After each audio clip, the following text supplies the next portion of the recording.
Hi everyone, welcome back to a new episode of How to Log In.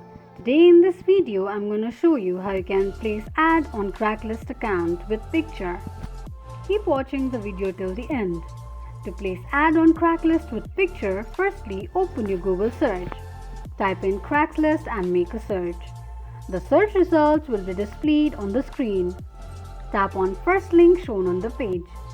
Log into your account if you are not logged in. It will take you to the home page of Craigslist account.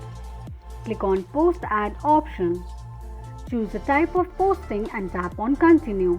Select a category of post and click on Continue. Enter a posting title, city or neighborhood, postal code, description of post, posting details including rent per month, square feet, private room type, housing type, its other features, available date, and click on Continue. On the next page, add a picture and tap on Done with Images. Now all you need to do is tap on Publish. This is how you can place ad on Craigslist with picture quickly and easily just in few steps. If you have any thoughts or queries, let us know in the comment section. Don't forget to subscribe to our channel. Also press the notification bell icon so that YouTube will notify you whenever we post a new video. Thank you so much for watching.